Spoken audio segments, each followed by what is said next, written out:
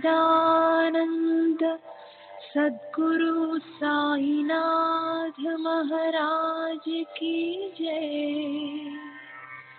सद्गुरु श्री साईनाथुनि शरद बाबूजी की जय।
श्री सच्चिदानंद सद्गुरु साईनाथ महाराज की जय।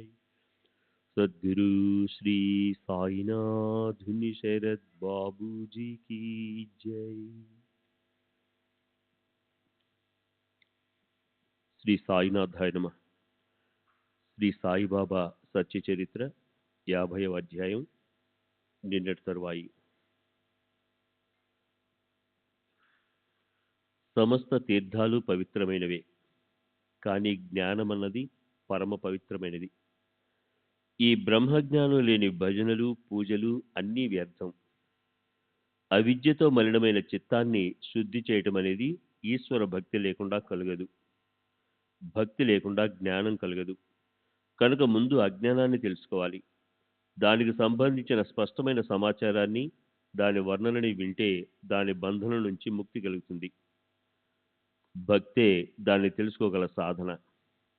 ఎదురు కాళ్లతో పుట్టినవాడి కళ్లకు అంజనం పెడితే అతని కళ్ళకి భూమిలో నిక్షిప్తంగా ఉన్న ధనం కనిపిస్తుంది. అదేవిధంగా భక్తిని ఆశ్రయిస్తే అజ్ఞానం నశించిపోయి జ్ఞానం ఉదయిస్తుంది. జ్ఞానం అంటేనే ఆత్మస్వరూప ప్రాప్తి. దానికి మూల కారణం అజ్ఞానాన్ని నివృత్తి చేయటమే. ఈశ్వర భక్తి లభించకపోతే మాయాశక్తిని దాటిపోవటం అసాధ్యం. జ్ఞానము అజ్ఞానము పూర్తిగా కలిసిపోయి ఉంటాయి.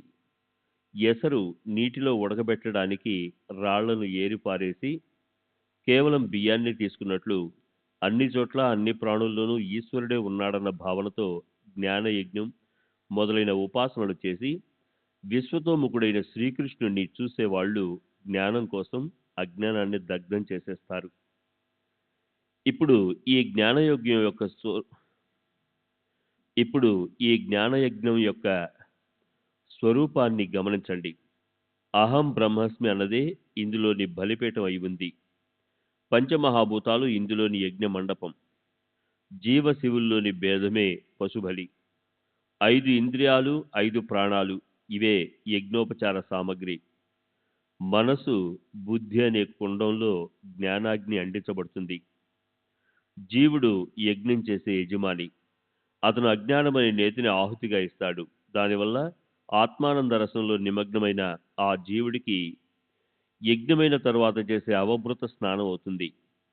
అంటే తాత్పర్యం, అజ్ఞానమనే నెయ్యి లేకుండా జ్ఞానమనే అగ్ని ఎన్నటికీ అంటుకోదు. జీవశివుల భేదాన్ని దగ్ధం చేస్తే కానీ వారి ఏకాత్మతా జ్ఞానం ప్రకటం కాదు.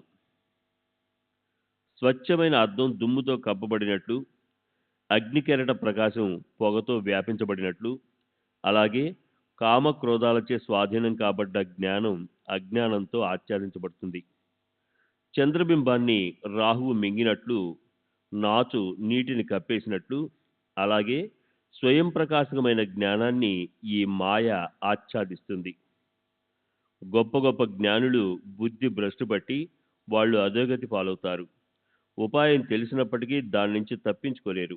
ఇష్టం వచ్చినట్లు ప్రవర్తిస్తారు. వానప్రస్థం స్వీకరించిన వారు మళ్ళీ గృహస్థాశ్రమం వైపు తిరుగుతారు. చేయరాని పనులు అవశ్యం చేస్తారు. అధికంగా అసహించుకోవాల్సిన వస్తువునే ఇష్టమైనది అంటూ స్వీకరిస్తారు. ప్రయత్నపూర్వకంగా పాపాలను తొలగించుకున్న వారే దైవయోగంతో పాపాలు చేయటానికి ప్రవృత్తమవుతారు. అలాంటి స్థితిని ఏమనాలి? జ్ఞానుల జ్ఞానం అంటే ఇదేనా? గొప్ప జ్ఞానులై ఉండి పాపపు నీడను కూడా సహించని వారై ఉన్నప్పటికీ వారు కూడా దీపాన్ని చూసి మోసపోయిన మిడతలాగా తాము చేసే పనుల్లో మంచి చెడులను తెలుసుకోవడాన్ని విస్మరిస్తారు. పాపం చేయటం అజ్ఞానమని వాళ్ళకు పూర్తిగా తెలుసు. కానీ కామవాసన వారిని అందుకు ఉద్యుక్తం చేయగా ఆ జ్ఞానాన్ని వాళ్ళు లెక్క చేయరు. ఇదంతా కర్మల సముదాయం. అంటే కామం అంటే విషయవాసన యొక్క పని. కామం అన్ని అనర్థాలకి మూల కారణం. కామమే క్రోధంగా రూపాంతరం చెందుతుంది. కామానికి ఏదైనా అవరోధం కలిగితే దానివల్లే ఆ కామం క్రోధంగా అవుతుంది. అదే అడుగడుగునా మోక్షానికి అవరోధంగా పరిణమిస్తుంది. జ్ఞానానికి అడ్డొచ్చే వృత్తి ఇదే. జీవుడికి కామ క్రోధాల బాధ పట్టుకుని ఉంటుంది. ఇవి జ్ఞాన పంక్తిలో బ్రహ్మస్వరూపం వద్ద నివసిస్తాయి.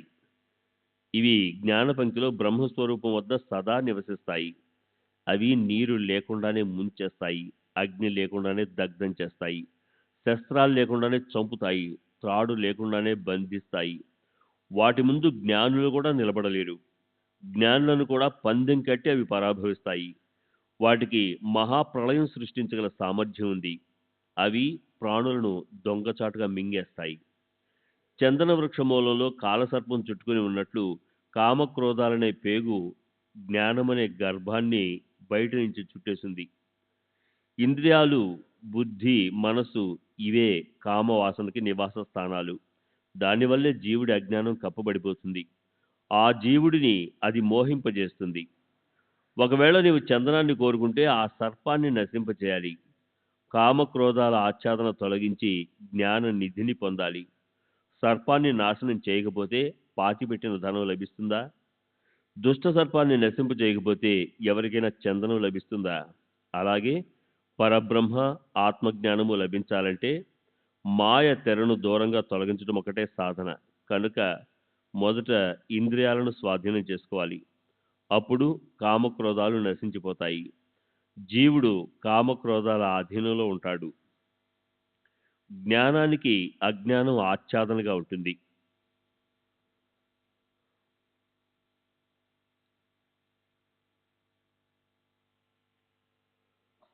శ్రీ సచిదానంద సద్గురు సాయినాథ్ మహారాజ్ की जय. सद्गुरु श्री साईनाथ शरद बाबू जी की जय.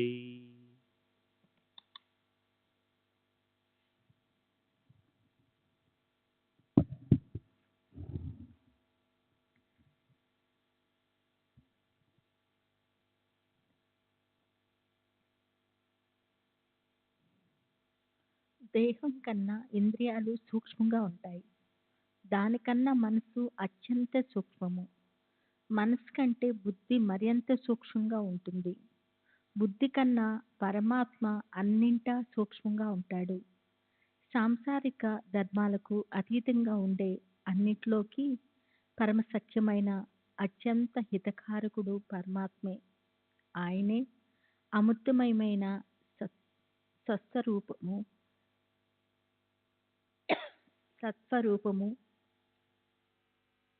శుద్ధ బుద్ధ నిత్య ముక్తత. ఇవే అభేద స్థితిలో ఉండే ఆయన తత్వము.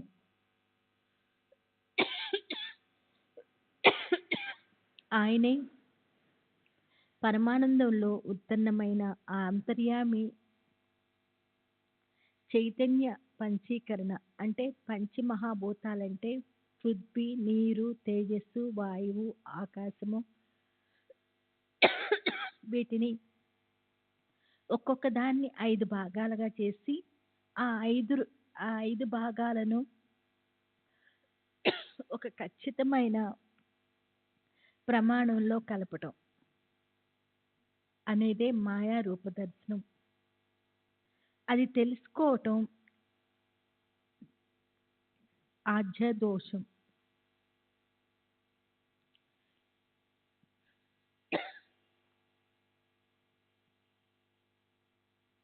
ఆజ్ఞారూపం సత్య బ్రహ్మకి మిథ్యా జగత్తును ఆరోపించటం అపవాదం. ఈ ఆరోపణ పూర్తిగా మిథ్యా అని తెలుసుకోవటం.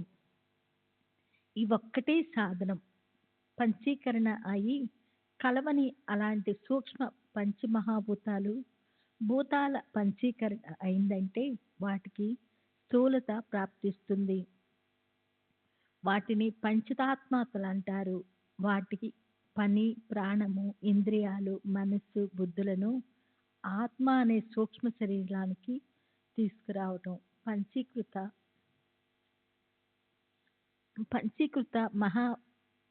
పంచీకృత పంచమహాభూతాల నుంచి విరాట్ పురుషుడు ఉదయిస్తాడు. ఈ విశ్వమంతా వ్యాపించిన ఈ ఆత్మస్వరూపాన్ని జ్ఞానులు విరాట్ పురుషుడని అంటారు. స్థూల సూక్ష్మ శరీరాలకు కారణం కేవలం స్వస్వరూపంలోని అజ్ఞానమే.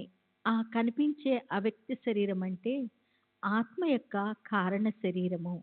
చైతన్యాన్ని ప్రతిబింబింపచేసే కారణ శరీరం కేవలం అజ్ఞానం వల్లే ఉత్పన్నమవుతుంది. దానికి అవ్యక్తత లేదా అవ్యక్తమనే పేరుంది. ఆత్మ అజ్ఞానానికి ఇదే కారణము. అది అవయవ రహితంగా ఉండొచ్చు, అవయవాలతో కూడా ఉండి ఉండొచ్చు, లేదా రెండూ లేకపోవచ్చు. బ్రహ్మ ఆత్మల ఐక్యతకు చెందిన జ్ఞానం కలిగితే ఈ దేహం నశిస్తుంది. స్వస్వరూపంలో ఉండటానికే మోక్షం అనే పేరుంది. ఇది కాక మోక్షం అంటూ వేరే ఏదీ లేదు. స్వస్వరూపంలో ఉండటమే మోక్షము. కేవలం బ్రహ్మ ఆత్మల ఏకత్వము గురించిన జ్ఞానం కలిగితే అజ్ఞానం నిరసింపబడుతుంది. కనుక అజ్ఞానాన్ని తెలుసుకోవాలంటే దాన్ని గురించి వర్ణించడం అవసరం. అవిద్యతో అది పుష్పల భాగాలుగా విభజింపబడి దానివల్ల బ్రహ్మకి బహుత్వం వచ్చింది. దానికి సత్ అనే పేరు పెట్టబడింది. ఆ ప్రకారంగా అది మాట్లాడటానికి విషయం అయింది. మూలంలో అది నిజంగా ఇంద్రియాల అవగాహనకు అందదు. అయినా వాక్కు ద్వారా దాన్ని బుద్ధితో తెలుసుకోగలిగేలా చేసినప్పుడే అది మనసులో ప్రవేశిస్తుంది. ఓంకారము ఆకారానికి వస్తుంది. ఈ ఓంకార బ్రహ్మను ధ్యానించడంతో పాటు ఈశ్వర స్మరణ చేస్తూ దేహాన్ని వదిలేసిన వారు సార్థకులు. ఓం అనే ఏకాక్షర బ్రహ్మను ఉచ్చరిస్తూ అంటే నన్ను ఎడతెగక స్మరిస్తూ దేహాన్ని వదిలేసిన వారికి ఉత్తమ గతి లభిస్తుంది. సరే, ఈ నోటితో మాట్లాడగలిగిన బ్రహ్మ అంటే ఓంకారం నుంచి అవ్యక్తం ఉదయిస్తుంది. అవ్యక్తం నుంచి మహాతత్వం అంటే సాంఖ్యలోని 25 తత్వాల్లో రెండో తత్వం అంటే విశుద్ధ సత్ సత్వమయ చిత్తము పుడుతుంది. దాని కడుపున అహంకారము ఉత్పన్నమవుతుంది. అహంకారం నుంచి పంచతాత్మాత్మలదులు, వాటి నుంచి పంచమహాభూతాలు వస్తాయి. చివరికి ఆ పంచమహాభూతాల కడుపునే ఈ జగత్తు నిశ్చయంగా జన్మిస్తుంది. అవిద్య, మాయ వీటి రూపాలను దర్శించడమే ఈ జగత్తు అనే దృశ్యానికి చిహ్నము. ఈ అవిద్యను నిరసించడానికి అజ్ఞాన వివేచన ఆవశ్యకము. అత్యంత విశుద్ధము నిర్మలము అయిన చిన్మాత్రక శుద్ధ జ్ఞానయుక్త కేవలం స్వరూపానికే దానికంటే వేరుగా ఉండే శబల స్వరూపాన్ని కలపలేము. లక్ష్యము లక్షణాలతో తెలుసుకోవటం లేదా సూచింపబడటం బ్రహ్మకు వేరుగా ఉంటుందని తెలుసుకోవాలి. వాచ్యము బ్రహ్మ నుంచి అంటే ఓంకారం నుంచి వేరుగా ఉంటుంది కనుక ఈ అజ్ఞానపు తెరను ఉపదేశ శక్తితో దూరంగా నెట్టేయాలి. నిద్రలో కలొచ్చినప్పుడు మెలకువతో ఉండే మనస్సు కళ్ళు లేకపోయినా కూడా త్రిభువనాలన్నిటినీ చూస్తుంది. దీనికంతటికీ కారణము అవిద్య. నిజానికి వస్తువేమో ఒకటి, కానీ అది మరోలా కనిపిస్తుంది. త్రాడు సర్పంలా కనిపిస్తుంది. ముత్యపు చిప్ప వెండిలో భాసిస్తుంది. నిజానికి కేవలం అవి సూర్యకిరణాలు. కానీ మానవులు దాన్ని మృగజలం అంటారు. కేవలం అది మాయా ఆడే ఆటే. జ్ఞానులు కూడా దీని ముందు ఓడిపోతారు. అంటించబడిన కాగడాని చేత్తో విరగిరా తిప్పినప్పుడు అది అగ్ని కంకణంలాగా కనిపిస్తుంది. మాయ చేసే గొప్ప చమత్కారమే అది. చూడబోతే అది నిజానికి అగ్ని కంకణం అనేది అక్కడుండదు. కానీ మాయామోహం అనేది లేని సంసారాన్ని ఉత్పన్నం చేస్తుంది. ఆ ప్రకారంగా నిశ్చయంగా కలిగితే భ్రమ పోతుంది. సంసారము లయిస్తుంది. నేను దేహాన్ని, ఈమె నా భార్య, ఇది నా ఇల్లు అనే భావనంతా అనవసరపు కష్టము. పుత్రులు, పశువులు మొదలైన తృష్టాపాశాలు ఎంతగానో చుట్టేయటం వల్ల జ్ఞానులు, పండితులు అనబడే వారికి అణుమాత్రమైన సుఖం కలగదు. మేము శాస్త్ర ప్రవీణులం, ప్రజ్ఞావంతులం, మాలాంటి వారు జగత్తులో మరొకరు లేరు అని వాళ్ళకి మనసులో గొప్ప అభిమానం ఉంటుంది. దానివల్ల వాళ్ళు ఎప్పుడూ అసంతృప్తిగా ఉంటారు. దాన్నే మాయ, అజ్ఞానము, అవిద్య ప్రధాన ప్రకృతి అంటారు. దాన్ని జ్ఞానులు ఆరంభంలోనే నిరసన చేస్తారు. అప్పుడు జ్ఞానం ఉత్పన్నమవుతుంది. జ్ఞానమైతే స్వయంగానే వ్యక్తమవుతుంది. అది ఉపదేశింపబడదు. అజ్ఞానం నశిస్తే జ్ఞానం తానంతట తానే గొప్పగా ప్రకటమవుతుంది. తేజోపుంజాలు వెదజల్లే ఒకానొక రత్నము చెత్తకుప్ప అడుగున ఉంటుంది. సంవత్సరాలు గతించిపోతే ఆ తర్వాత దాని గుర్తు కూడా మాసిపోతుంది. కర్మ ధర్మ సంయోగంతో అది ఎప్పుడైనా చేతికి లభిస్తే కాంతి దీపికలు గుంబాళించే దాన్ని తేజస్సంతా రాళ్లతో మట్టితో కలపటం వల్ల కోల్పోయినట్లు కనిపిస్తుంది. కానీ దాన్ని శుభ్రంగా కడిగి పైనున్న మాలిన్యాన్ని తొలగిస్తే దానికి మునుపటి తేజస్సు వచ్చేస్తుంది. అలాగే ఉంటుంది జ్ఞానావస్థ. మాలిన్యం అంటే అజ్ఞానము. ఆ అజ్ఞానంతోనే జ్ఞానము కప్పబడి ఉంటుంది. మాలిన్యాన్ని కడిగేస్తే రత్నము సహజంగా మెరుస్తుంది. నిత్యానిత్య వస్తు వివేకము పాపకర్మలను నశింపచేసి సత్వశుద్ధిని ప్రాప్తింపు చేయగలదిగా ఉంటుంది. అదే జ్ఞానాన్ని ఉత్పన్నం చేయగలది. ఈ జగత్ అంటే మాయా బజారు. అక్కడ నకిలీ వస్తువులుంటాయి. దాన్ని నిజమనుకొని కొనుగోలుదారులు ఎందరో ఉంటారు. దానివల్ల నకిలీ వస్తువులను ఏరి ప్రక్కన పెట్టడంలో గొప్ప వాళ్ళ బుద్ధి అలసిపోయింది. దేనివల్ల మోసం జరుగుతుందో ఆ చిహ్నాన్ని చక్కగా తెలుసుకోవాలి. అందుకే అది తెలిసిన వాళ్ళను లేదా జ్ఞానులను వెంట తీసుకెళ్ళాలి. నకిలీ వస్తువు నిజమైన వస్తువులా కనిపించినా దాన్ని చూడగానే వారికి నిజం తెలుస్తుంది. అజ్ఞానం నశిస్తుంది. అజ్ఞానం పోయాక జ్ఞానం మిగులుతుంది. మాయ సహజంగా నిరసింపబడుతుంది. మిగిలిన జ్ఞానం అంటేనే సత్వస్తువు అని తెలుసుకోవాలి. ఎదురుగా కనిపించే వస్తువుకి సాక్ష్యము అక్కర్లేదు. బుద్ధి అనే కళ్ళు చక్కగా మెరుస్తున్నప్పటికీ కల్పన అనే అంధకారంతో అది ఆచ్ఛాదింపబడి ఉంటాయి. అంధకారం గురించి బోధ అయితే ఆ ఆచ్ఛాదన దూరమై బుద్ధి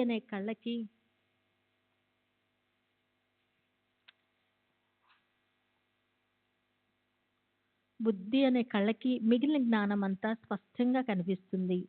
నిజానికి దారిలో ఏదో ఒక దండ పడి ఉంటుంది. కానీ అది సంధ్యకాలపు మసక చీకటి అవటం వల్ల దృష్టికి పాములా కనిపిస్తుంది.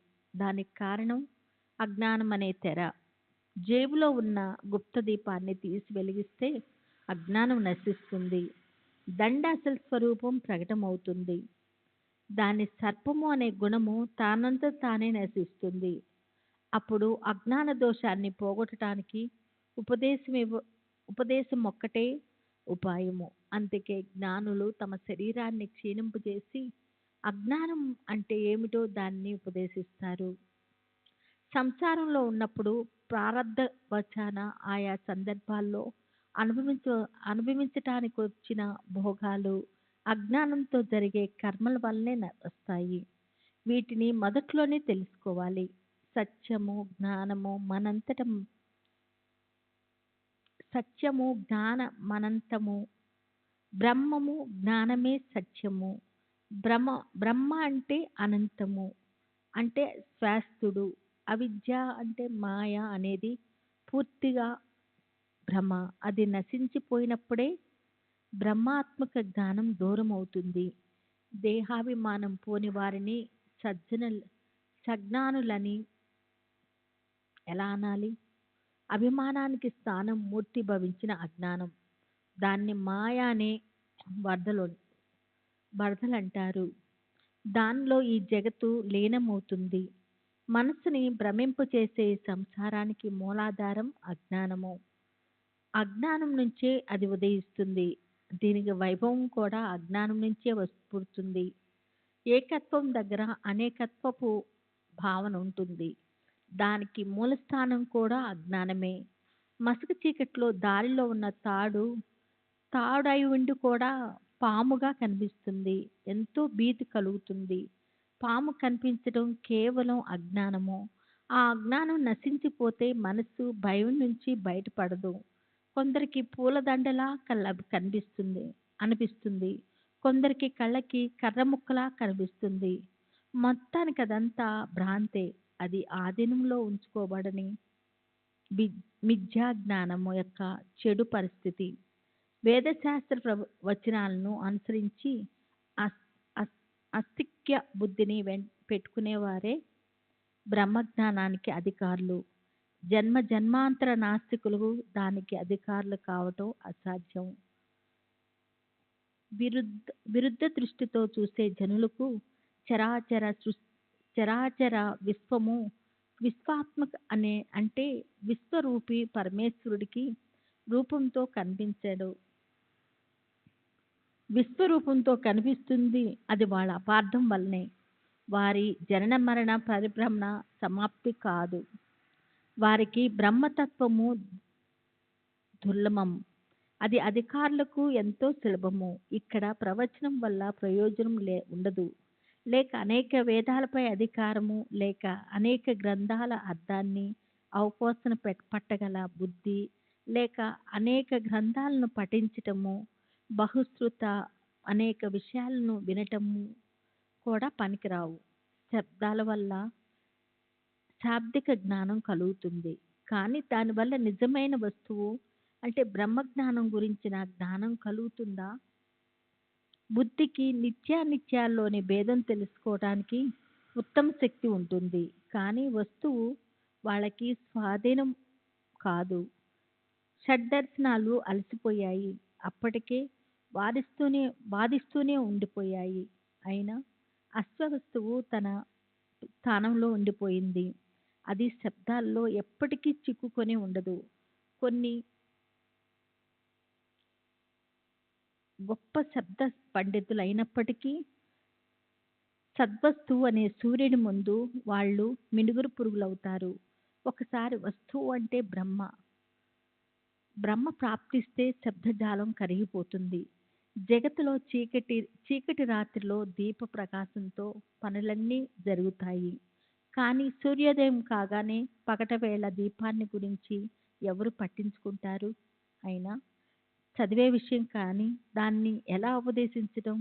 కనుక ఉదాహరణతో కథలను చెప్తుంటే భక్తులకి అజ్ఞానం నిరసనమే జయం కావాలి. అశక్య బుద్ధితో వాసిస్తే ఆత్మ ప్రవచనమై ఆత్మతత్వ భావాన్ని ప్రకటం చేస్తుంది. ఉపాసకులకు అది ప్రాప్తిస్తుంది.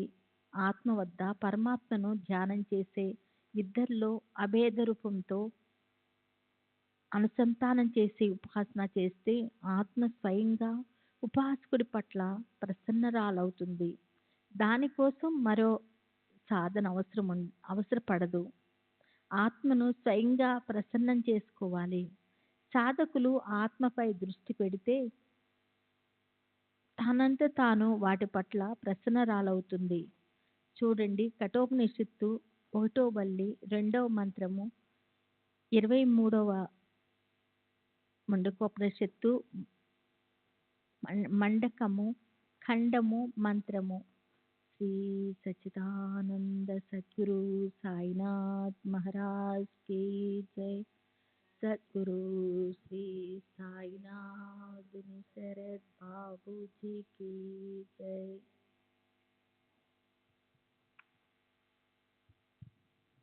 శ్రీ సచ్చిదానంద సద్గురు సాయినాథ్ మహారాజ్ కీ జై. సద్గురు శ్రీ సాయినాథ్ శరద్ బాబూజీ కీ జై. నాయమాత్మ ప్రవచనేన లభ్యోన మేధయాన బహునాశ్రుతేన యమవైశ్య మృతే మృణతే తేనంల వస్య సైన ఆత్మ విబృణతే తనుస్వామ. ఈ ఆత్మ అంటే పరబ్రహ్మ పరమాత్మ ప్రవచనంతో అంటే నానా రకాల వర్ణనలతో తర్కశీల బుద్ధితో లేదా అనేక గ్రంథ పఠనలతో లేదా శ్రవణంతో ప్రాప్తించదు. ఆ ఆత్మను స్వీకరించిన వాళ్ళకే అది ప్రాప్తిస్తుంది. వారి కోసం ఆత్మ తన నిజస్వరూపాన్ని స్వయంగా ప్రకటిస్తుంది. గ్రంథంలోని విషయం ముగిశాక వక్త శ్రోతలను ప్రార్థిస్తున్నాడు. వినమని బాధ పెట్టినందుకు వాళ్ళని క్షమించమని అడుగుతున్నాడు. ఈ సాంప్రదాయం అన్ని చోట్ల ఉంది. కానీ ఈ సచ్చరిత ఆ పద్ధతిని అనుసరించలేదు. ఎందుకంటే దానికి కర్తృత్వం నా తల మీద లేదు. సాయిబాబా స్వయంగా నా చేతికి కలాన్ని ఇచ్చి తమ కథను రాయించుకున్నారు. కనుక నేను గ్రంథకర్తను కాదు. ఇక్కడ ఎవరు నా శ్రోతలు కాదు. ఒకవేళ శ్రోతలను నేను క్షమించమని అడిగితే గ్రంథానికి కర్తృత్వం నా తల మీద వచ్చి పడుతుంది. నాకది అలంకారం కాదు. నా దేహానికి దోషం కూడా పట్టుకోదు. ఎక్కడ సాయియే కర్తో అక్కడ ఆ విషయం కూడా ఆయన కృపతోనే ముగిస్తుంది. సాయిబాబా అనుమతి తీసుకుని ఆయన చెప్పినది అందరూ వినాలని నేను అజ్ఞానాన్ని నివేదించటం గురించి వ్రాసాను. తమ వైభవాన్ని, తమ ప్రతాపాన్ని, తమ గౌరవాన్ని ప్రకటించటానికి నా మనసులో ప్రవేశించి గురుదేవులు విషయం యొక్క అర్థాన్ని ప్రకాశింపచేశారు. ఈ గ్రంథాన్ని దూషించిన వారు లేక దీన్ని భూషణంగా అనుకున్న వారిద్దరూ కూడా నాకు పూర్తిగా వందనీయులు. సాక్షాత్తు వారు నారాయణ స్వరూపులే. భక్తుల శ్రేయస్సు కోసం స్వయంగా తమ చరిత్రను రచించి హేమాత్ పంత్ చేతిని పట్టుకుని శ్రీ సాయిబాబా ఈ చరిత్రను రాయించారు. ఆయన శరీరాన్ని ధరించటం ఈ లోకాన్ని అనుగ్రహించటం కోసమే. కుతర్కాన్ని, తల బిరుసుతనాన్ని ఖండించటం కోసమే. లోకంలో ఆదర్శాన్ని నెలకొల్పటం కోసమే. కనుక ఈ హేమాత్ పంత్ ఆయన చరణాలకు అనన్య భావంతో సాష్టాంగ పడుతున్నాడు. రాబోయే రసభరితమైన కథను వినటం కోసం శ్రోతలు ఏకాగ్ర చిత్తులు కమ్మని విన్నవిస్తున్నాడు. సర్వులకి శుభమస్తు. ఈ ప్రకారంగా సత్పురుషులు సజ్జనులు ప్రేరణ కలిగించిన భక్త హేమాత్ పంత్ రచించిన శ్రీ సాయి సమర్థుల సత్య చరిత్రలోని అజ్ఞాన నిరసనమనే పేరుగల 50వ అధ్యాయం ముగిసింది. శ్రీ సద్గురు సాయినాథార్పణమస్తు. శుభం భవతు. 50వ అధ్యాయానికి పరిపూర్ణ వివరణ. ఈ అధ్యాయం దీనికి ముందు అదే విషయం గురించి చెప్పబడిన 39వ అధ్యాయం. ఈ రెండూ కూడా ఎంతో మంది భక్తులకు అర్థం కాలేదు. మొదట్లో నాకు కూడా అది కష్టమనిపించింది. తరువాత సంస్కృత భాష, గీత, ఉపనిషత్తులు లాంటి ఆధ్యాత్మిక గ్రంథాలను అభ్యసించిన తరువాత బాబా కృప వల్ల దీనిలోని చక్కని భావార్థం నాకు అర్థమైంది. దాన్ని సాయి భక్తుల కోసం సాధ్యమైనంత సరళ భాషలో ఆ సారాంశాన్ని ఈ క్రింద ఇచ్చాను. గీతలో 4వ అధ్యాయంలోని తద్విద్ధి ప్రణిపాతేన పరిప్రశ్నేన సేవయా అన్న 34వ సంస్కృత భాషా శ్లోకానికి అర్థం చెప్పి సాయిబాబా భక్తులందరికీ ఆశ్చర్యం కలిగించారు. అశిక్షితులు, పల్లెటూరి వారు అయిన ఆ ఫకీరుకి సంస్కృత భాషలోని వ్యాకరణ సహిత జ్ఞానం ఎక్కడ కలిగింది? గీత లాంటి గ్రంథంలోని తత్వజ్ఞానానికి గూఢార్థం ఎలా తెలిసింది? అయితే అందులో ఆశ్చర్యం లేదు. మహాత్ములకి అరచేతిలో ఉన్న ఉసిరికాయలాగా జగత్తులోని విషయాలన్నింటినీ గురించిన సంపూర్ణ సవిస్తర జ్ఞానం ఉంటుంది. బాబా ఆ సందర్భాన్ని అలా కల్పించి తమ జ్ఞాన ప్రౌఢిని ప్రదర్శించటానికి కాదు. నానాసాహెబ్ చాందోర్కర్కి సంస్కృత భాష గురించి ఉన్న అహంకారాన్ని తొలగించడానికే, అక్కడున్న భక్తుల అజ్ఞానాన్ని నశింపచేసి జ్ఞానాన్ని ఎలా పొందాలన్న విషయాన్ని బోధించటానికే బాబాకి భక్తులకు ఇది చెప్పాలన్న ఆలోచన వచ్చింది. సరే, ప్రస్తుత సంస్కృత శ్లోకానికి సరళమైన అర్థం ఇది. గురువు పాదాలకి ప్రణిపాతం చేసి గురు సేవకు జీవితాన్ని అంకితం చేసి ఆదరపూర్వకంగా ఆయన్ని ప్రశ్నిస్తే జ్ఞానులు జ్ఞానాన్ని ఉపదేశిస్తారు. బాబా దీని భావార్థాన్ని చక్కగా స్పష్టంగా చెప్పారు. అంతేకాదు, జ్ఞానం అనే మాటకు బదులు అక్కడ అజ్ఞానం అనే మాటను తీసుకోమని చెప్పి గురువు శిష్యునికి జ్ఞానానికి బదులు అజ్ఞానాన్ని ఉపదేశిస్తారు. అంటే అది అంత ప్రయోజనకరము, ఫలదాయకము అన్న వినూత్నమైన తత్వాన్ని అందరికీ ఆయన యుక్తమైన పద్ధతిలో చెప్పారు. ప్రణిపాతం అంటే కేవలం సాష్టాంగ నమస్కారం కాదు.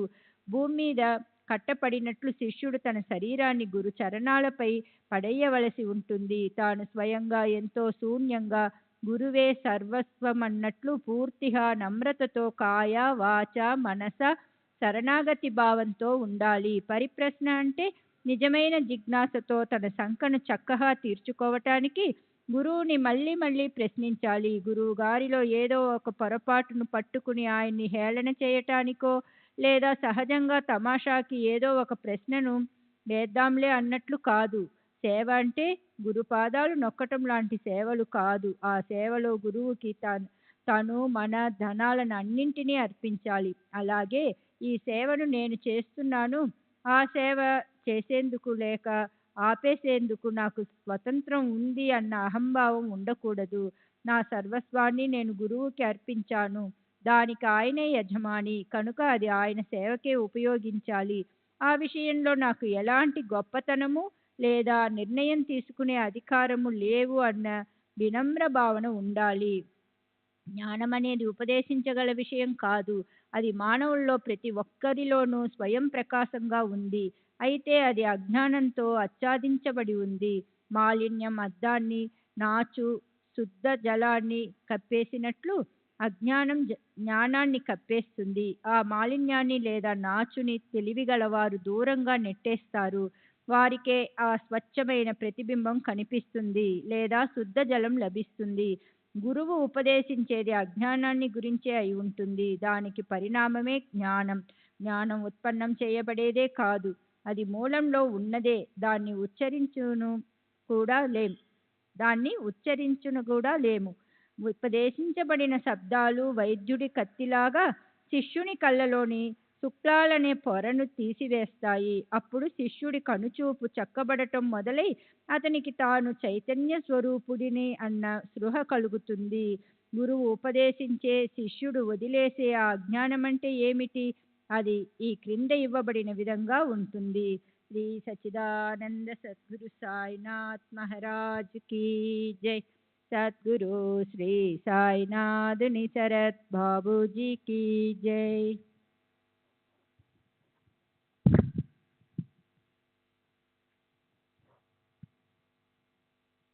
శ్రీ సచిదానంద సద్గురు సాయినాథ్ మహారాజ్ కీ జై. సద్గురు శ్రీ సాయినాథుని శరత్ బాబూజీ కీ జై. ఒకటి, కంటికి కగుపించే ఈ జగత్తంతా మాయ ఆడే ఆట. అయితే దాన్ని నిజమనుకోవడమే అజ్ఞానం. నిద్రలో కలొచ్చినప్పుడు మేలుకొని ఉండే మనసు కళ్ళు లేకపోయినా స్వయంగా అఖిల త్రిభువనాలను అవలోకిస్తుంది. దీనికంతటికీ కారణం అవిద్య. నిజానికి ఉండే వస్తువు ఒకటే, కానీ అది మరోలా కనిపిస్తుంది. త్రాడు పాములా కనిపిస్తుంది, ముత్యపు చిప్ప వెండిలా అనిపిస్తుంది. కేవలం అవి సూర్యకిరణాలే అయినా జనులు వాటిని మృగజలం, ఎండమావులు అంటారు. అది మాయ ఆడే ఆట. జ్ఞానులు కూడా దాని ముందు ఓడిపోతారు. అగ్ని అంటించిన కాగడాన్ని చేత్తో గిరగిరా తిప్పినప్పుడు అది అగ్ని కంకణంలా కనిపిస్తుంది. అందులో మాయ చేసే గొప్ప చమత్కారం కనిపిస్తుంది. అది నిజానికి అగ్నే. అగ్ని కంకణానికి అక్కడ స్థానం ఉండదు, కానీ మాయా మోహాల వ్యాప్తి లేనటువంటి సంసారాన్ని ఉత్పన్నం చేస్తుంది. 2, మనం స్వయంగా అనాది అనంత సాక్షి బుద్ధ ముక్త ఆత్మలమై ఉండి కూడా మేము పరిమితమైన విభజింపబడగల మరణాధీన దేహులమే అయి ఉన్నామని అనుకోవడాన్నే అజ్ఞానం అంటారు. దేహబుద్ధి లేదా దేహాభిమానం వల్లనే దేహానికి ఆది వ్యాధులు వస్తాయి. నిజానికి దేహ చలన వలనాలు ఆచరణ విధివశాత్తు పూర్వజన్మ నుంచి సంతరించుకున్న స్వభావాన్ని అనుసరించి ఉంటాయి. సుఖ దుఃఖాలు, యశస్సు అపయశస్సులు, లాభ నష్టాలు లాంటి ద్వంద్వాలు కూడా విధిని అనుసరించే ఉంటాయి. అయినా కూడా చేసే కర్మలకు మనమే కర్తలమని అనుకోవడం కూడా అజ్ఞానమే. అందువల్లే దుఃఖం కలిగితే మనసులో చింత లేదా అస్వస్థత కలుగుతుంది. సుఖాలు వస్తే వాటిపై ఆసక్తి కలుగుతుంది. 3, బ్రహ్మ, సృష్టి, జీవాత్మ, పరమాత్మ వీటిని వేరు అనుకోవడం కూడా అజ్ఞానమే. సర్వం అఖిల ఖలిద్వం బ్రహ్మ. ఇదంతా బ్రహ్మే. ఆయామాత్మ బ్రహ్మ, ఈ ఆత్మ బ్రహ్మే అయి ఉంది అన్న వేదవాక్యాల మీద విశ్వాసం పెట్టకపోవడం కూడా అజ్ఞానమే. పైకి మాత్రం సాత్వికత మీద కోరిక, కానీ మనసు ఎప్పుడు సంశయాలతో నిండి ఉండడం, ఒక్క క్షణం కూడా అవమానాన్ని సహించలేకపోవడం.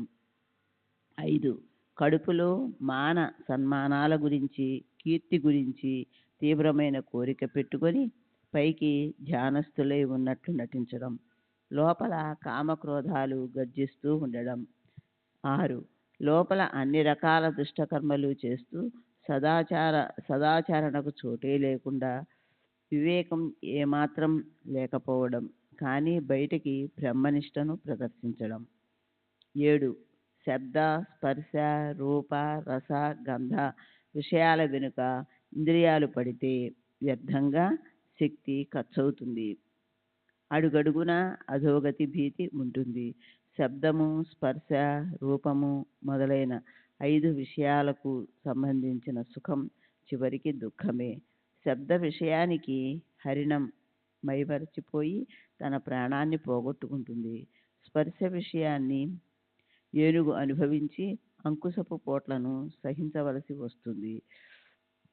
రూపం విషయంలో కీటకం మైమరిచిపోయి తన శరీరాన్ని దగ్ధం చేసుకుంటుంది.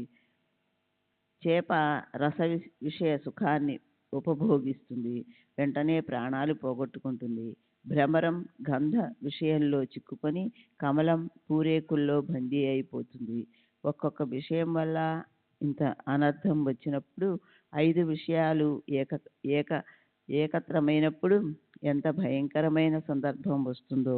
ఇవైతే పశు పక్షులు జలచరాలు అయితే తెలివి ఉన్న మానవ ప్రాణులు విషయాల వెనుకబడి వాటి దుస్థితిని అనుకరిస్తారు. దీనికన్నా అజ్ఞానం ఏమిటి?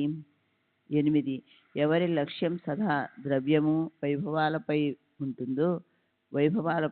వైపే ఉంటుందో, ఎవరి మనసు విషయాలతో అసంతృప్తిగా ఉంటుందో, ఎవరికి తన భార్య పుత్రుల గురించి అఖండ చింతన ఉంటుందో వారిది జ్ఞానం కాదు, అజ్ఞానమే అని తెలుసుకోవాలి. అలా ధనంతో భార్యాపుత్రులతో మోహింపబడిన మానవులు జ్ఞానులైన వాళ్ళు తమ హితాన్ని తెలుసుకోలేరు. 9 అవిద్యతో మాయతో చుట్టబడిన జీవులు అజ్ఞానం వైపు పాపం వైపు ఆకర్షింపబడతారు. ఆవు స్తన్యం పాలతో నిండి కారిపోతుంటుంది. అక్కడే ఉండే గోమారు దాన్ని గట్టిగా పట్టుకొని ఉంటుంది. కానీ రక్తాన్ని ఇష్టపడే గోమారు పాల గురించి పట్టించుకోదు. కప్పకి భ్రమరానికి కమలమే అందమైన ఇల్లు. కానీ భ్రమరం సౌరభాలను గుబాళించే కమలంలోని పరాగాల్లో విహరిస్తుంది. అయితే కప్ప కమలం క్రింద ఉండే బురదనే ఆహారంగా తీసుకుంటుంది. జ్ఞాననిధి ఎదురుగా కనిపిస్తున్నప్పటికీ మూర్ఖులు అజ్ఞానం వైపే లాగబడతారు. మూర్ఖులకి అజ్ఞానమే జ్ఞానంలా అనిపిస్తుంది. వారి ముందు జ్ఞానపఠనం జరుగుతున్నా దానివల్ల ఏ ప్రయోజనమూ ఉండదు. 10 కామ క్రోధాల వల్ల పెద్ద పెద్ద జ్ఞానుల బుద్ధి భ్రష్టమైపోయి వాళ్ళు అధోగతికి పోతారు. ఉపాయం గురించి తెలిసి తప్పించుకోలేరు. మనకేం తోస్తే అదే చేస్తారు. చేయకూడని వాటిని తప్పక చేస్తారు. ఏ వస్తువు గురించి మొదట అసహ్యమనిపిస్తుందో అదే వస్తువుని ఇష్టపడే మనుషులు వాటిని స్వీకరిస్తారు. ప్రయత్నపూర్వకంగా పాపాలను తప్పించుకునే వాళ్ళే దైవయోగంతో పాపాలు చేయడంలో ప్రవృత్తులవుతారు. ఒకవేళ గొప్ప జ్ఞానులై ఉండి పాపపు నీడను కూడా కోరనటువంటి వారైనప్పటికీ దీపాన్ని చూసి మైమరిచే కీటకంలా చేసే పనులలో మంచి చెడులను తెలుసుకోరు. పాపాలు చేయడమే అజ్ఞానమని వాళ్ళకు తెలిసి ఉంటుంది. అయితే కామవాసన ప్రకోపించడం వల్ల జ్ఞానాన్ని వారు పట్టించుకోరు. 11 చందన వృక్షం మూలంలో చుట్టుకొని ఉండే కాలసర్పంలా కామక్రోధాలనే ప్రేగు జ్ఞానమనే గర్భాన్ని బయట నుంచి చుట్టివేసి ఉంటుంది. ఇంద్రియాలు బుద్ధి మనసు అనేవి ఆ కామవాసనకి స్థానం. వాటి వల్ల జీవుడి జ్ఞానం కప్పపడిపోయి అది జీవుణ్ణి మోహంలో పడేస్తుంది. నీకు చందనం కావాలంటే ఆ సర్పాన్ని నాశనం చెయ్యి. కామక్రోధాల ఆచ్ఛాదనను దూరం చేసే జ్ఞాననిధి దొరుకుతుంది. 12 తాము జ్ఞానులమని ప్రదర్శించుకోవడం, అహిత కర్మలను చేయడం ఇవన్నీ అజ్ఞానమే. గురూపదేశం పట్ల శంక పెట్టుకోవడం, ఆ మాటలపై శ్రద్ధ విశ్వాసం లేకపోవడం కూడా అజ్ఞానమే అనాలి. సంశయం మూలంగా అజ్ఞానం ప్రకటమవుతుంది. జ్ఞానంలో సంశయం ప్రవేశిస్తే జ్ఞానపురుషులని కూడా అభిమానం మృంగేస్తుంది. పాలతో నిండి ఉన్న పెద్ద గిన్నెలో పులిసిన గంజి ఒక్క బొట్టు పడినా పాలన్నీ విరిగిపోయి పాడైపోతాయి. కనుక మొదట అజ్ఞానమంటే ఏమిటో తెలుసుకోవాలి. అది దాని నిరసనతో మనసు శుద్ధమవడంతో అత్యంతిక జ్ఞానం ప్రకటమవుతుంది. అజ్ఞానమైతే తెలిసింది కానీ దాన్ని దూరం చేసుకొని జ్ఞానాన్ని ఎలా ప్రాప్తింపచేసుకోవాలి, దానికి ఉపాయం ఏమిటి? అయితే దాని గురించి బాబా తరువాత హేమాడ్ పంత్ ఇలా చెప్పారు. 1 ముముక్షత్వం అంటే సంసార బంధనాల నుంచి జనన మరణ పరిభ్రమణ నుంచి విడుదల అయ్యి మోక్షం పొందాలనే తీవ్ర ఇచ్ఛ ఉండడం. విషయాల్లో చిక్కుకున్న నేను వీటి నుంచి విడిపడడం ఎలా అని అదే పనిగా అనుకునే ముముక్షువులకు విడిపించడానికే ఉన్నాయి ఈ శాస్త్రాలు. అలాంటి ముముక్షువులైన భక్తులను చూసి మహాత్ములకు కారుణ్యం ఉత్పన్నమైనప్పుడు వాళ్ళు ఏదో ఒక కారణంతో సహజంగా ఉపదేశిస్తారు. 2 విషయాల నుంచి, కామక్రోధాల నుంచి దూరంగా వెళ్ళి ఇంద్రియాలను స్వాధీనంలో ఉంచుకోవడం. రథం గుర్రాలతో పూంచబడినట్లు శరీరం ఇంద్రియాలకు కట్టుబడి ఉంది. ఆ ఇంద్రియాలు మనసనే కళ్ళెంతో, బుద్ధి అనే చేత్తో స్వాధీనం చేసుకుంటుంది. సంకల్ప వికల్పాలతో నిండి ఉండే తన ఇచ్ఛననుసరించి తిరిగి మనసు ఇష్టం వచ్చినట్లు పరుగులు పెట్టాలని చూస్తుంది. కానీ బుద్ధి దాన్ని తన నిశ్చయంతో ఆపుతుంది. కళ్ళెంతో నిరోధించి దాని సత్తాని చూపిస్తుంది. బుద్ధి లాంటి కుశలుడైన నాయకుడు రథసారథిగా ఉండగా రథంలోని యజమానికి చెంతెందుకు? అతను స్వస్థ చిత్తంతో వ్యవహరించాలి. దేహం చేత దాని పనులన్నీ చేయించటం బుద్ధి పని, మనసుది కాదు. మనసుకి అలాంటి అలవాటు పట్టుకుందంటే వ్యవహారాలన్నీ హితకారకమవుతాయి. భక్తి అవిద్యలతో మలినమైన చిత్తాన్ని శుద్ధి చేయడమే పని. ఈశ్వరుని భక్తి లేకపోతే అవదు. భక్తి లేకపోతే జ్ఞానం ఉత్పన్నం కాదు. కనుక మొదట జ్ఞానాన్ని తెలుసుకోవాలి. దాని గురించిన స్పష్టమైన సమాచారం, వర్ణన వింటే వారికి బంధనాల నుంచి ముక్తి లభిస్తుంది. భక్తే దాన్ని తెలుసుకోగల సాధన. ఎదురు కాళ్లతో పుట్టిన వాళ్ళ కళ్ళకి అంజనం పెడితే వాళ్లకు భూమిలో నిక్షిప్తంగా ఉన్న ధనం కనిపిస్తుంది. అదేవిధంగా భక్తిని ఆశ్రయిస్తే జ్ఞానం ఆమడ దూరం పారిపోయి అజ్ఞానం ఆమడ దూరం పారిపోయి జ్ఞానం ఉదయిస్తుంది. 4 నేనే కర్తను, నేనే భోక్తను అన్న మిథ్యాభిమానాన్ని పోగొట్టుకోకుండా హృదయస్థుడిని శరణు అనకుండా మనకు ముక్తి లభించదు. నిత్యానిత్య వస్తువులను వివేచించాలి. శ్రవణ, మనన, నిధి ధ్యాసలను చేయాలి. శమము, ధమము మొదలైన 6 సముదాయాన్ని సంపాదించాలి. అప్పుడే అజ్ఞానం నశిస్తుంది. 5 వేదశాస్త్రాల్లోని మాటలను అనుసరించి అస్తిక్య బుద్ధిని పెట్టుకున్న వారే బ్రహ్మజ్ఞానానికి అధికారులు. ఇక్కడ ప్రవచనం పనికిరాదు. వేదాల మీదున్న ఆధిపత్యం లేదా అనేక గ్రంథాల్లోని అర్థాన్ని తెలుసుకోగల బుద్ధి లేదా అనేక గ్రంథాల పఠనము లేదా బహుశ్రుతత అనే ఇవేవీ పనికిరావు. శబ్దాల పట్ల శబ్దానికి జ్ఞానం కలుగుతుంది, కానీ దానివల్ల నిజ వస్తువుకి చెందిన జ్ఞానం కలుగుతుందా? బుద్ధికి నిత్యం, అనిత్యం వీటిల్లోని భేదాన్ని తెలుసుకోగల ఉత్తమ శక్తి ఉంటుంది, కానీ వస్తువు బ్రహ్మ బుద్ధి స్వాధీనంలోకి ఎన్నడూ రాదు. షడ్దర్శనాలు ఇప్పటికే వాదం చేస్తూ అలసిపోయినప్పటికీ ఆత్మవస్తువు తన స్థానంలోనే ఉంటుంది. అయినా వాక్కుకు విషయం కానీ దాన్ని ఉపదేశం చేయడం ఎలా వీలవుతుంది? కనుక ఉదాహరణలతో కథలను చెప్తున్నప్పుడు వక్తకి అజ్ఞాన నిరసన అనేది ధ్యేయంగా ఉండాలి. అస్తిక్య బుద్ధితో ఉపాసన చేస్తే ఆత్మ ప్రసన్నమై అది ఆత్మతత్వ భావాన్ని ప్రకటన చేస్తుంది, ఉపాసకులకు ప్రాప్తిస్తుంది. 51వ అధ్యాయము భక్తత్రయ వృత్త కథనము. 3 భక్తుల కథ చెప్పడం. శ్రీ గణేశునికి నమస్కారము, శ్రీ సరస్వతీదేవికి నమస్కారము, శ్రీ గురు మహారాజ్కి నమస్కారము, శ్రీ కులదేవతకి నమస్కారము, శ్రీ సీతారామచంద్రులకి నమస్కారము, శ్రీ సద్గురు సాయినాథునికి నమస్కారము. భక్తులకు ఆధారమైన వారు, గీతార్థాన్ని స్పష్టం చేసి చెప్పగలవారు, మనసులో సంకల్పించిన వాటినన్నిటినీ సాధ్యం చేసివ్వగలవారు. గురుశ్రేష్ఠులు అయిన సాయినాథ, నాపై మీ కృపామృత రసధారలు కురిపించండి. వేడిమిని పోగొట్టడానికి మలయ పర్వతం మీద చందన వృక్షాలు మొలకెత్తుతాయి, లేక జగత్తులోని జనులందరికీ సుఖాన్నివ్వడానికి మేఘ శకలం అవనిపై అలవోకగా వర్షాన్ని హర్షంతో కురిపిస్తుంది, లేదా దేవతలకు పూజించడానికై వసంత ఋతురాగాలకు ప్రసూనాలు ప్రఫుల్లమవుతాయి. లేదా శ్రోతల సంతుష్టి కోసం దృష్టాంత రూపంలో కథామాలిక ప్రభవిస్తుంది. అలాంటి శ్రీ సాయి చరిత్ర వింటే శ్రోతలు, వక్త ఇద్దరూ పునీతులవుతారు.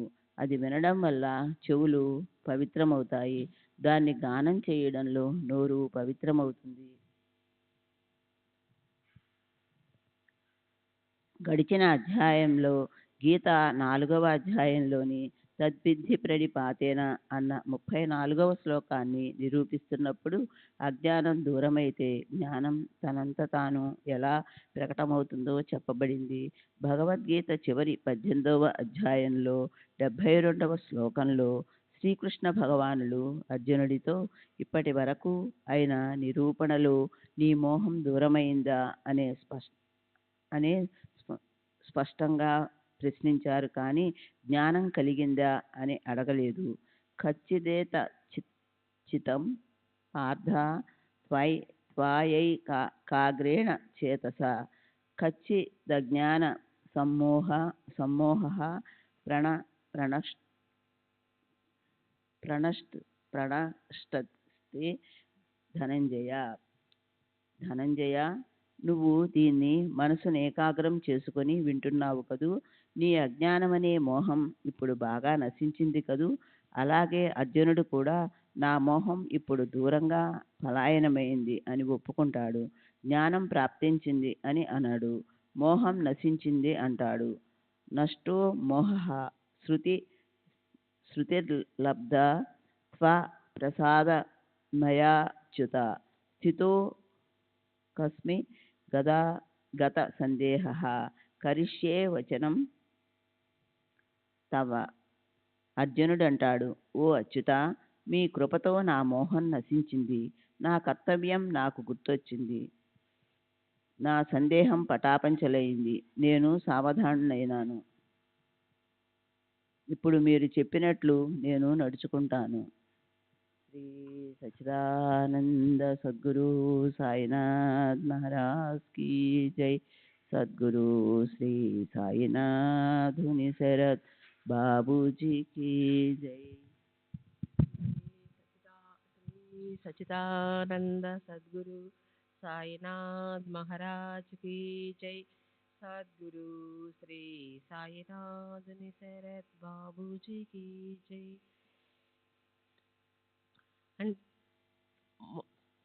నడుచుకుంటాను అంటే యుద్ధం చేస్తాను.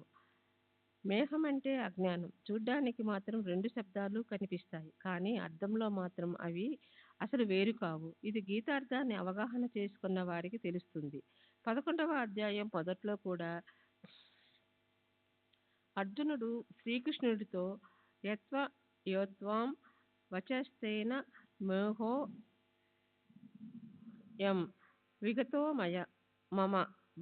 మమ, మీరు నాకేం చెప్తారో దాంతో నా మోహం దూరమైంది అనే చెప్తాడు. ఇప్పుడు ఈ కొత్త అధ్యాయంలో మొదట కీర్తిశేషులు కాకాసాహెబ్ దీక్షిత్ని బాబా షిరిడీకి రప్పించి ఎలా కూర్చోబెట్టారో ఆ అద్భుత సంఘటనను స్పష్టంగా చర్చిద్దాం. అతనికి షిరిడీతో రుణానుబంధం, సాయితో దృఢ సంబంధానికి ఈ సంఘటన నిమిత్త కారణం ఎలా అయిందో దాన్ని ఇప్పుడు మొదటి నుంచి పూర్తిగా వినండి. కాకాసాహెబ్ గురించి ఎన్నో సంగతులు చిన్న పెద్ద అందరికీ తెలుసు, కానీ అతను మొదట షిరిడీ ఎలా వచ్చాడో అందరికీ తెలియదు. పూర్వజన్మ సుకృతం వల్ల పరమేశ్వరుడి కృపాదృష్టి ప్రసరిస్తుంది. తరువాత దానివల్లే సద్గురువుతో కలయిక ఏర్పడి శిష్యుడికి ఆత్మానుభవం అవటం వల్ల కలిగే ఆనందం ప్రాప్తిస్తుంది. కాకాసాహెబ్ కథతో పాటు ఈ అధ్యాయం మరి ముగ్గురి కథలను వర్ణిస్తుంది. ఇందులోని ముగ్గురి భక్తుల పుణ్యయోగాన్ని వింటే శ్రోతల మనసులకి సంతోష తుషార బిందువుల చిరుజల్లై కురుస్తాయి. పరమార్థికాన్ని పొందటానికి వేరే కోటానుకోట్ల ఉపాయాలు చేసినప్పటికీ సద్గురు కటాక్ష వీక్షణలు పడకుండా పరమార్థం వచ్చి ఒళ్ళో వాలదు. ఈ విషయానికి సంబంధించిన కమనీయ కథను వింటే శ్రోతల మనసుల్లోని కోరిక ఈడేరి వారి మనోప్రాంగణంలో తమ శ్రేయస్సును సాధించుకోవటంపై ప్రీతి ఉత్పన్నమై అది అలా పెరిగిపోతుంది. అత్యంత పవిత్రమైన ఈ అధ్యాయం గురుభక్తులకు తృప్తి కలిగిస్తుంది. శ్రోతలు తమ శ్రేయస్సు కోసం దీన్ని మనసును ఏకాగ్రం చేసి వినాలి. కాకాసాహెబ్ అన్న పేరుతో ప్రసిద్ధి చెందిన కీర్తిశేషులు హరిసీతారాం దీక్షిత్ను సాయి భక్తులు ప్రేమాధారాలతో ప్రేమ ప్రేమాధారాలతో గుర్తు చేసుకుంటూ ఉంటారు. బహుశ్రుతుడైన అతని గత చరిత్ర వృత్తాంతం రసిక శ్రోతలను ఆనంద వీచికలతో అలరిస్తుంది. కనుక వినటానికి ఉత్సాహం ఉరకలు వేసే భావిక భక్తుల సంతోషం కోసం దాన్ని నేను చెప్తున్నాను. కీర్తిశేషం 1909 సంవత్సరానికి ముందు సాయి అనే పేరు గురించి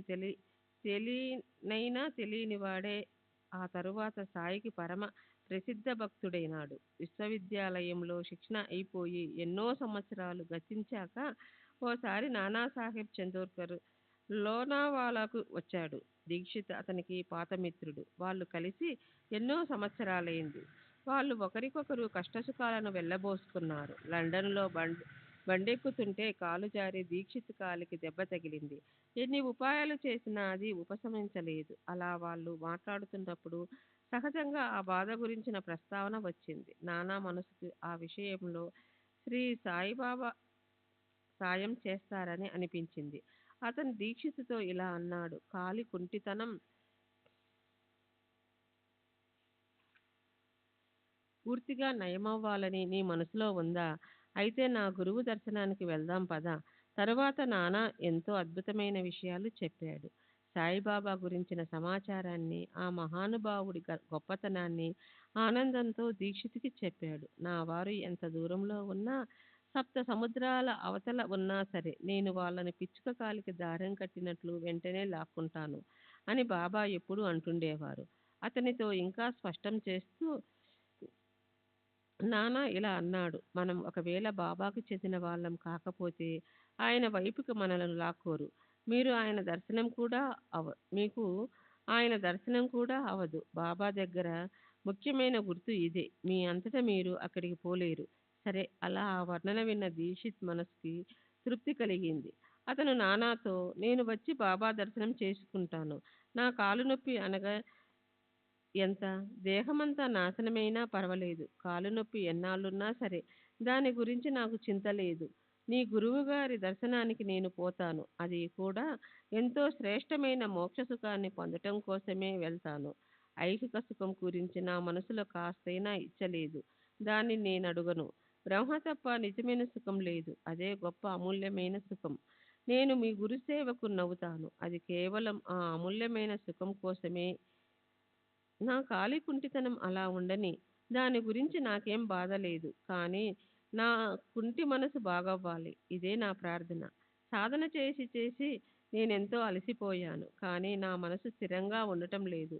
స్వాధీనం చేసుకుందామంటే అది నాకు తెలియకుండానే జారిపోతుంది. మనసును స్వాధీనం చేసుకోవటానికి ఎంత దక్షత ఉన్నప్పటికీ కనుగొప్పి అది పారిపోతుంది. మనసుకు ఆశ్చర్యం కలుగుతుంది. అయినా నానా, మీ గురువుని నేను మనసారా దర్శనం చేసుకుని నా మనసుకున్న అవిటితనం పోగొట్టమని ప్రార్థిస్తాను. ఈ నాశవంతమైన శరీర సుఖం విషయంలో ఉదాసీనంగా ఉంటూ అత్యంత శ్రేష్టమైన శాశ్వత సుఖంపై కోరిక ఉండే అలాంటి భక్తుల పరమార్థికాన్ని సాధింపచేయటమంటే బాబాకెంతో ఉల్లాసం. లెజిస్లేటివ్ సభ ఆ కాలంలోని లా మండలి లేదా లా కౌన్సిల్ అంటే ప్రస్తుతపు విధాన సభ లేదా రాజ్యసభ. ఎలక్షన్ గురించిన విషయమే అందరి నోళ్లలో నానుతుంది. అన్ని చోట్ల ప్రతి వాళ్ళు ఆ పనిలో మునిగిపోయి ఉన్నారు. కాకాసాహెబ్ దీక్షిత్ ఎన్నికల్లో తాను ప్రజల ఓట్లను పొందటానికి ప్రచారం పనిలో మిత్రులను కలుస్తూ అనుకోకుండా అహ్మద్ నగర్ వచ్చాడు. కాకాసాహెబ్ మిరీకర్ అనే పేరుగల అక్కడి ఒక అధికారితో దీక్షిత్కి బాగా పరిచయమైంది.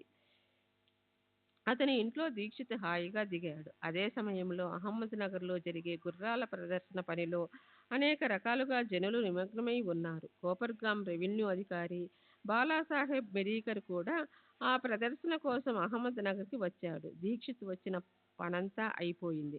అతనికి ఇప్పుడు షిరిడీకి తాను ఎలా వెళ్ళాలి, తనతో పాటు ఎవరొస్తారు అన్న ఆలోచన వచ్చింది.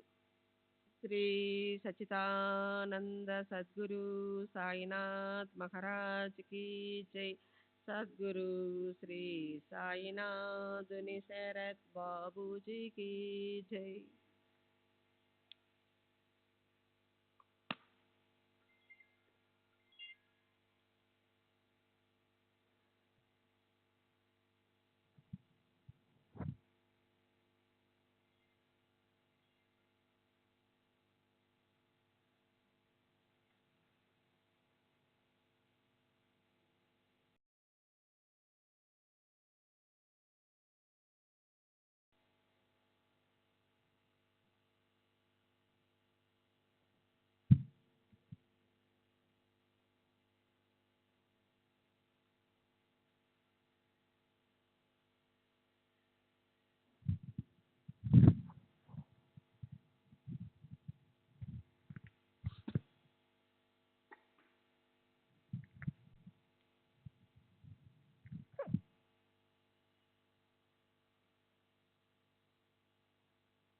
श्री सच्चिदानंद सद्गुरु साईनाथ महाराज की जय।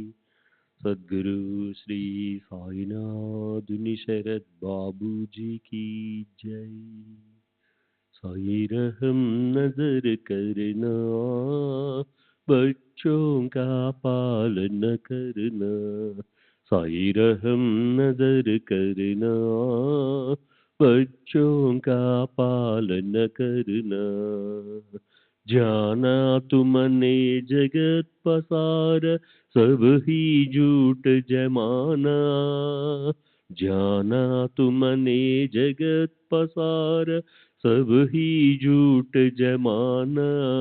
साई रहम नजर करना, बच्चों का पालन करना।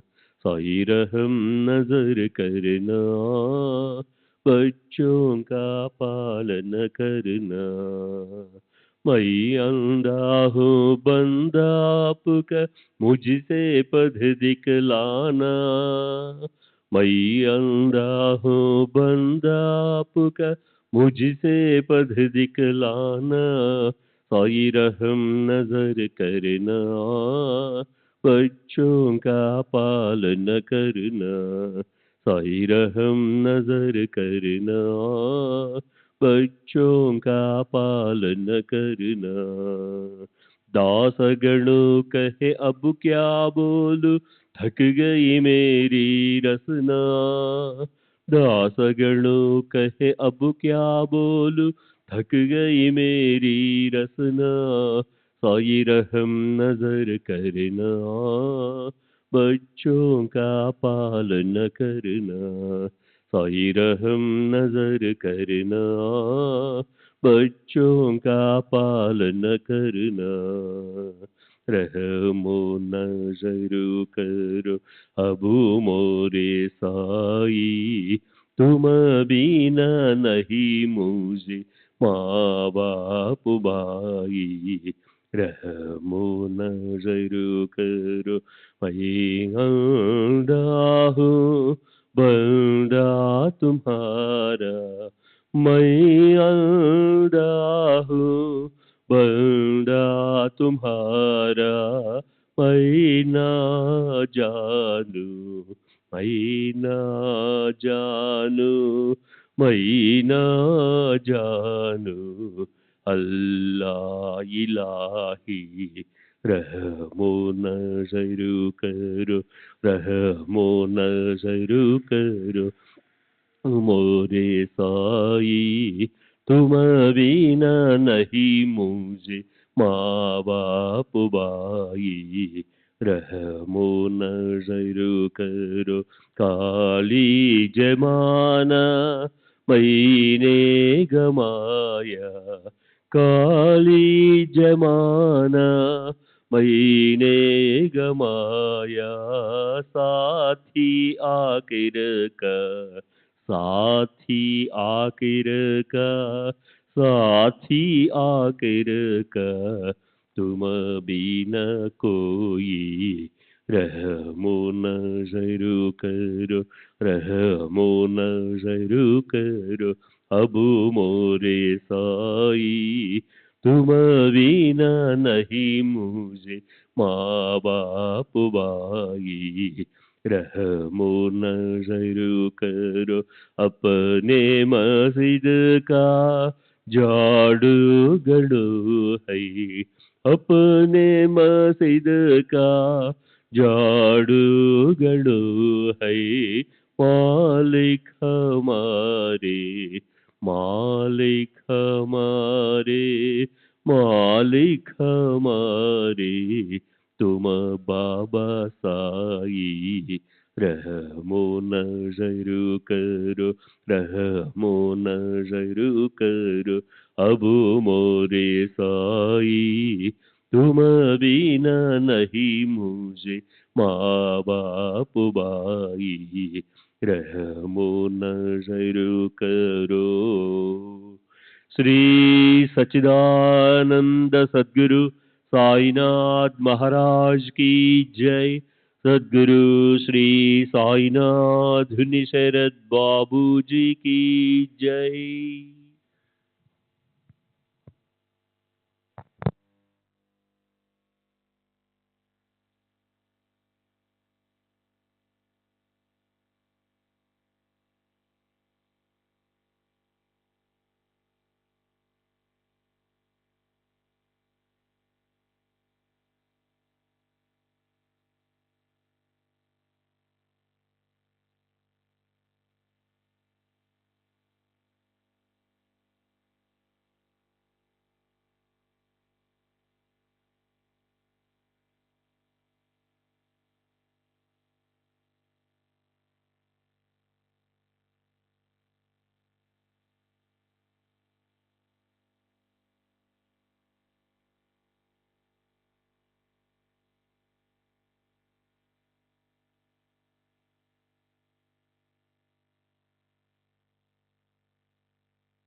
श्री सच्चिदानंद सद्गुरु साईनाथ महाराज की जय। सद्गुरु श्री साईनाथुनि शरद बाबू जी की जय।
Baba Sai